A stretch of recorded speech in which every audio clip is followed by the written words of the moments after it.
It was Halloween night, 1963, and in Indianapolis it was raining. The children had given up on the streets. The families had found somewhere warm and bright and filled with music, a building that had stood on the edge of the state fairgrounds for 24 years and had never once given anyone a reason to be afraid.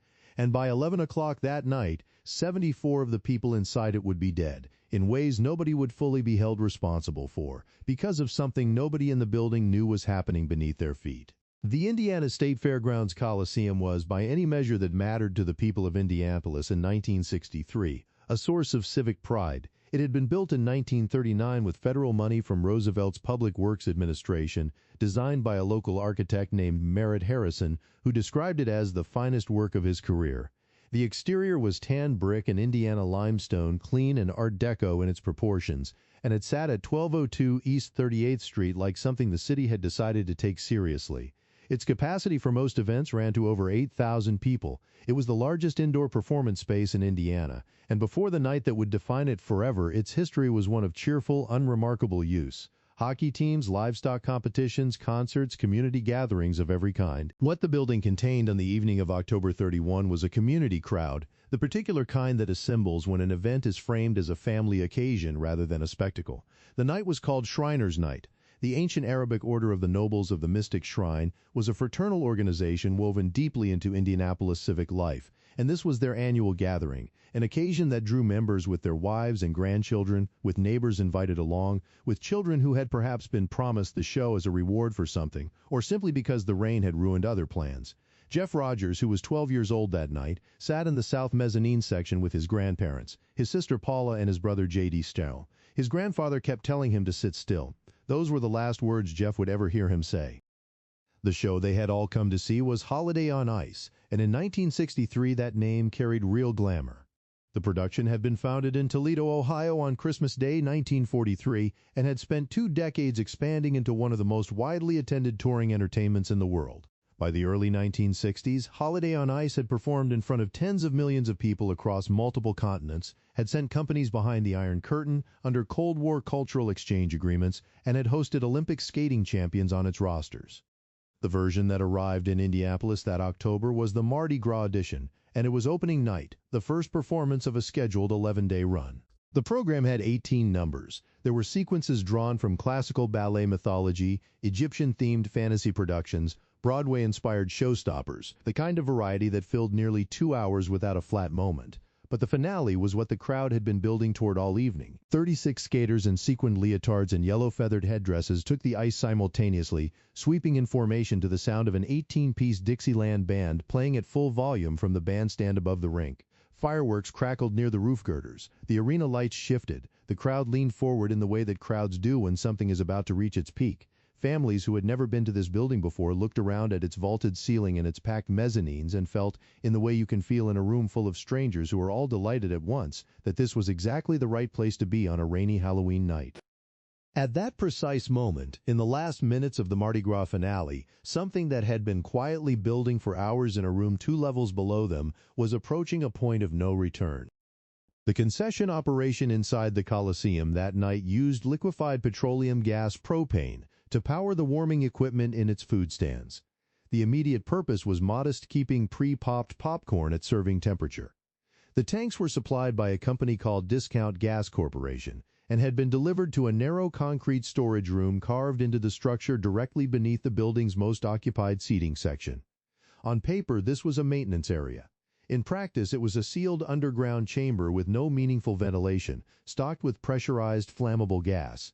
Located immediately below several thousand people who had no knowledge it existed, propane behaves in a way that is fundamentally different from the natural gas most Americans burned in their home kitchens in 1963. Natural gas is lighter than air. When it leaks, it rises and disperses, and a room with any ventilation at all will tend to dilute it before it reaches dangerous concentrations. Propane is heavier than air by a factor of roughly 1.5. When it escapes from a container, it does not rise, it falls. It flows along the floor, seeking the lowest point in any enclosed space, pooling invisibly in corners and against baseboards, filling a room from the ground up with a vapor that is colorless, nearly odorless at low concentrations, and flammable across a wide range of mixture ratios with air. air. In a properly ventilated outdoor environment, a propane leak is manageable. In an unventilated concrete room with no exit for the gas and no human being inside to detect it, it is a slow accumulation of catastrophe. Building toward a threshold that once crossed requires only the smallest ignition source to release everything it has stored. Stay. The National Fire Protection Association's Liquefied Petroleum Gas Code, NFPA 58, had been in existence since 1932.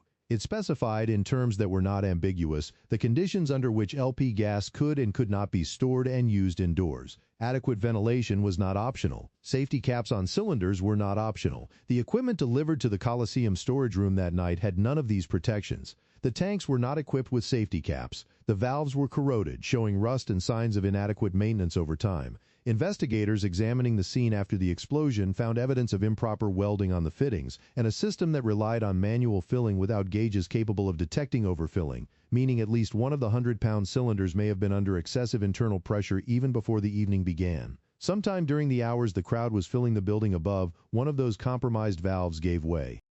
What makes the Indianapolis disaster so difficult to look at directly is not the equipment failure. Valves corrode, fittings degrade. What makes it almost unbearable is the complete absence of any human checkpoint that should have caught any of this before it mattered. Indiana law required the State Fire Marshal's office to inspect public assembly venues. State Fire Marshal Ira Anderson had not inspected the Coliseum. The Indianapolis Fire Department under Chief Arnold Phillips had its own responsibilities for public safety at events of this scale. No inspection had been ordered. The Indianapolis Coliseum Corporation, which managed the building, employed staff whose oversight responsibilities included the operational safety of the premises. Nobody from that organization had opened the storage room and looked at what was in it. Discount Gas Corporation, whose people had installed the equipment, had delivered tanks into a space that violated every applicable standard for indoor LP gas use and had done so without objection, without documentation of any kind that the installation was provisional or restricted. There is a particular quality to the danger that had been building inside that room all evening. It had no sound. It had no visible sign. The crowd above was making noise enough to fill the entire building. The skaters were moving. The band was playing. The fireworks were going off. The building was, by every measure available to the senses of the 4,000 people inside it, a place of warmth and excitement and safety. And directly beneath the mezzanine where the Rogers family sat, and the Shriners sat with their grandchildren, and hundreds of other families sat watching the finale with no reason in the world to be anywhere else, the invisible gas had been pressing against the electric heating element for long enough. The gap between what everyone inside that building believed to be true and what was actually true had reached its limit. When the propane vapor reached the heating element of the electric popcorn warmer, the initial event was a deflagration, a combustion wave traveling through the accumulated gas at less than the speed of sound, a burning rather than a detonation. But the room it happened in was reinforced concrete on every side, with no exit for the pressure.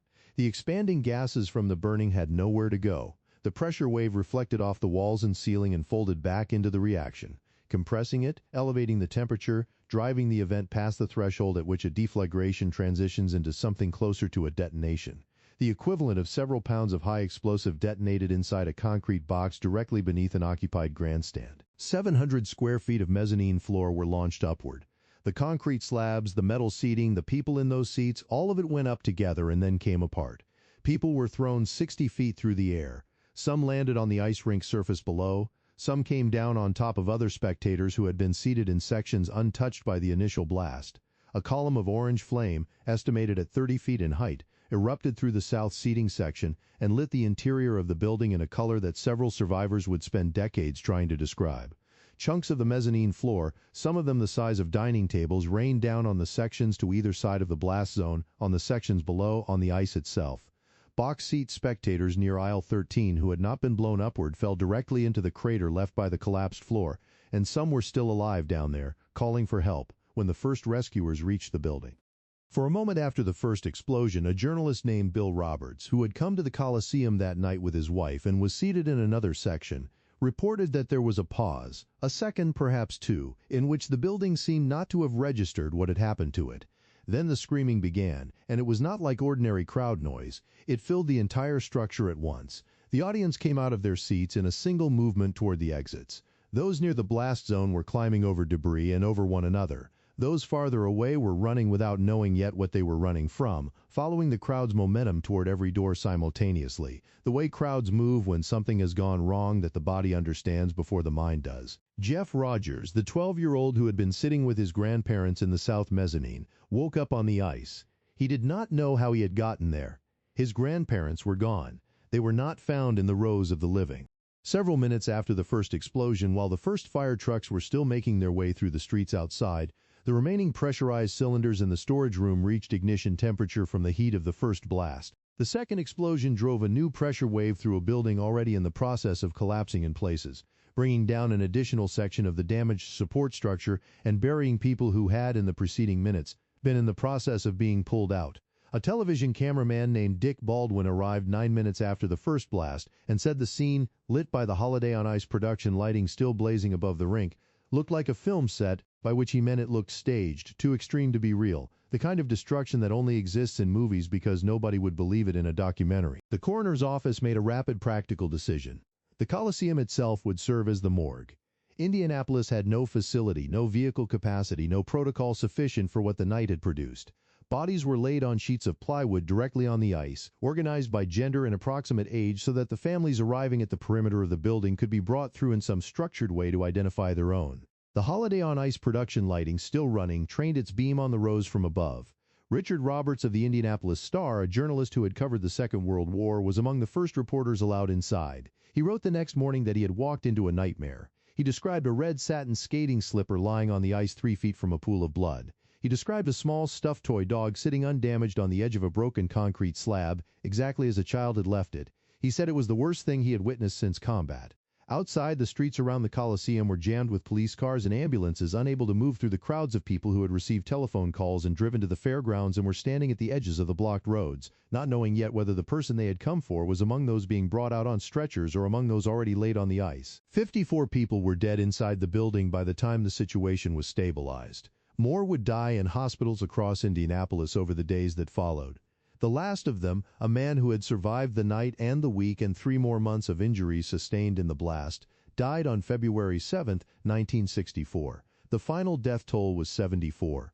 Nearly 400 more carried permanent injuries out of the building with them. The worst disaster in Indiana history had been produced by a leaking valve, a popcorn warmer, and the complete collapse of every human system that existed to prevent it. Marion County Prosecutor Noble Percy announced within days of the explosion that he would convene a grand jury to determine whether crimes of commission or omission had contributed to the deaths. The phrasing was carefully legal, but the intent was clear. Someone, in the view of the state, had made choices or failed to make choices, and people had died because of it. On December 19, 1963, the grand jury returned 7 indictments. They were not directed at bystanders or low-level workers. They were directed at the people who held institutional authority over everything that had failed. State Fire Marshal Ira J. Anderson and Indianapolis Fire Chief Arnold W. Phillips were each charged with misdemeanor dereliction of duty for failing to inspect the Coliseum before the event. Edward Franger, the president of Discount Gas Corporation, and Fred Helms, the company's vice president, were charged with manslaughter. So was Richard Ensign, Discount Gas's Indianapolis operations manager, Melvin Ross, the general manager of the Indianapolis Coliseum Corporation, and Floyd James, the concession manager who had overseen the operation that installed the equipment, were also charged with manslaughter.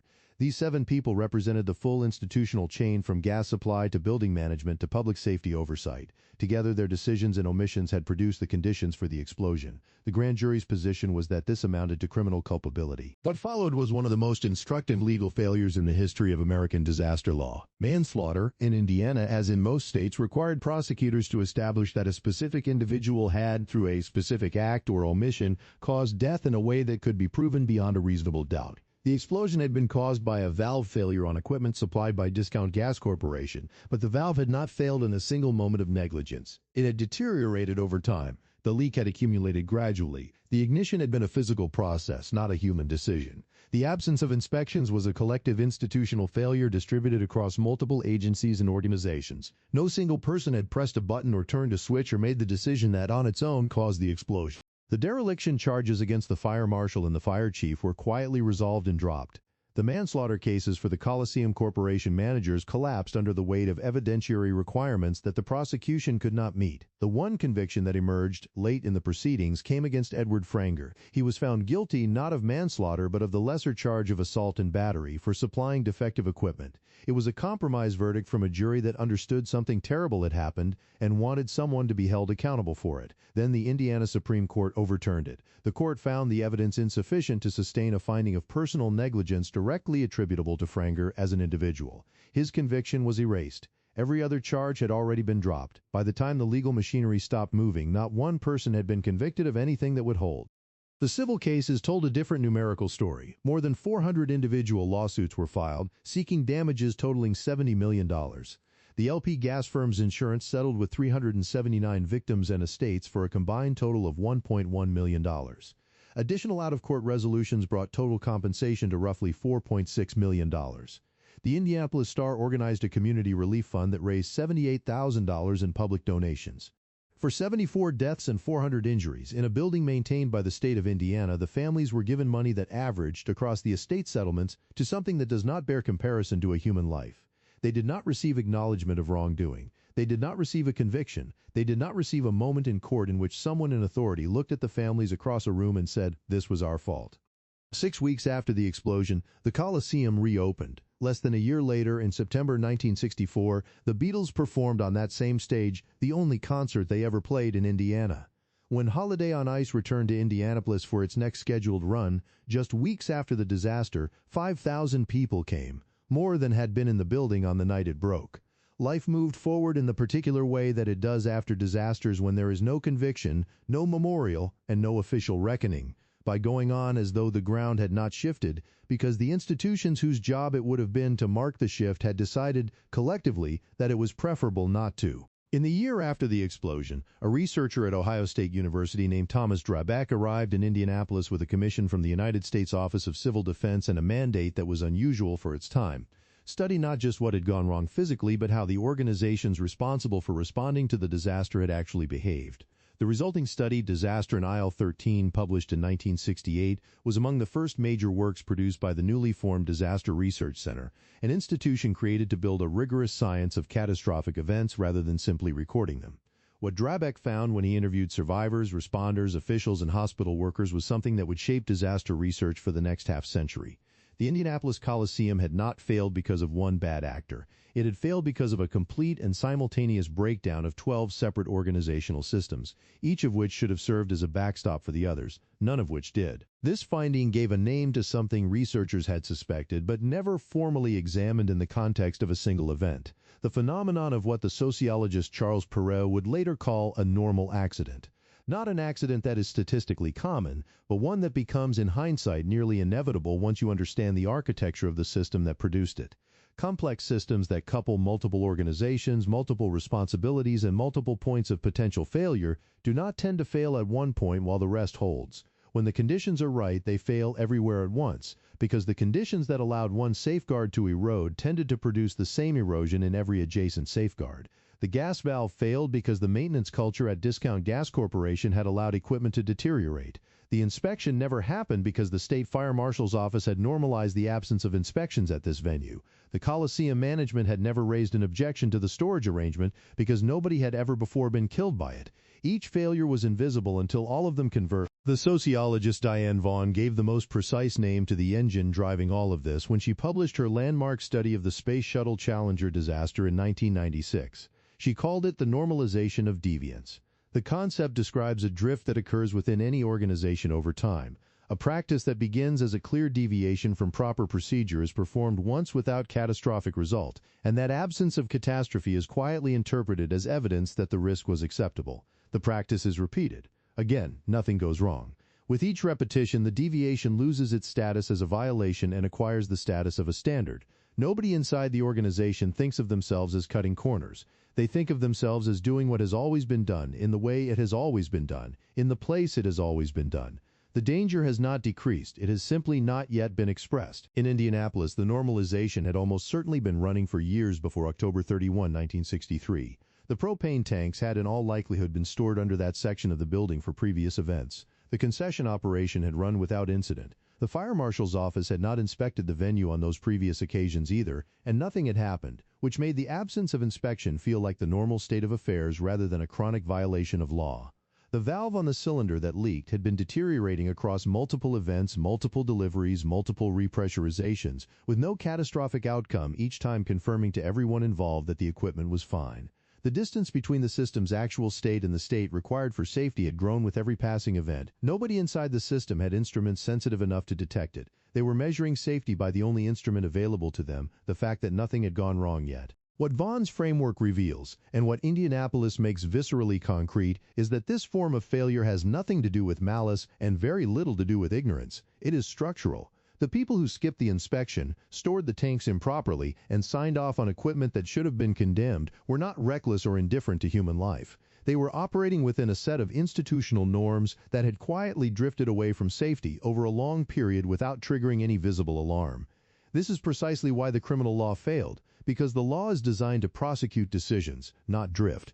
It can convict a person who chose to endanger others. It cannot convict an entire institutional culture that accumulated risk through years of small normalizations, none of which considered individually would have killed anyone. The Indianapolis Coliseum disaster is in this sense not only an Indiana story, it is the template for a pattern that has recurred in American public life with remarkable consistency. The Space Shuttle Challenger in 1986 failed because engineers had, over years of flights, reclassified O-ring damage from a warning sign into an acceptable parameter. Each successful launch after a concerning reading becoming evidence that the reading did not mean what it appeared to mean. The Champlain Towers condominium in Surfside, Florida collapsed in 2021 after years of documented structural deterioration that had been acknowledged, noted, scheduled for repair, and then allowed to continue because the building had not yet fallen. In both cases, and in a long list of cases between them and after them, the same architecture is visible. A system that was once designed with adequate safeguards, a gradual normalization of conditions that eroded those safeguards, and a final event that looked from the outside like a sudden catastrophe but was, from the inside, the entirely predictable result of a trajectory that everyone in the system had been on for years without recognizing where it ended. What happened in Bathurst also teaches, in a way that later disasters have confirmed repeatedly, is that the response to this pattern cannot be primarily legal. The criminal law's inability to convict anyone for 74 deaths was not a failure of the specific prosecutors or judges involved. It was a structural mismatch between a legal instrument designed for individual culpability and a form of harm generated by institutional drift. The answer that disaster science arrived at, and that the best public safety systems have spent 6 decades trying to implement, is not harsher sentences for individuals after catastrophes. It is the development of institutional cultures, regulatory frameworks, and inspection regimes that treat the absence of past catastrophe as entirely irrelevant to the question of current safety. That a tank has not exploded before is not evidence that it will not explode tonight. That an inspection has not happened before is not evidence that one is not necessary. That a building has stood for 24 years without incident is not evidence that the conditions inside it tonight are safe. Safety is not a historical record. It is a present tense condition that must be actively verified every time without exception. Decades after the explosion, a memorial plaque was installed inside the Coliseum to acknowledge the 74 people who died there. At some point after that, without public announcement or explanation, the plaque was taken down. The building still stands. It carries a new corporate sponsor name above its entrance. Events fill it on weekend nights. If you went there this evening for a show, you would walk through the same entrance, sit in sections rebuilt over the original structure, look down at an ice surface that served for one terrible night as a morgue, and there would be nothing anywhere in the building to tell you that. Jeff Rogers is an old man now. He carries October 31, 1963 as the night his grandfather told him to sit still, and then the floor disappeared, and he woke up 60 feet away on the ice. The building that holds that memory still holds events. It holds them without a marker, without an inscription, without a name on a wall. What happened beneath aisle 13 remains, more than 60 years later, one of the most instructive disasters this country has never properly remembered, and in the gap between what it taught and what was done with that teaching, you can find the outline of every catastrophe that followed it.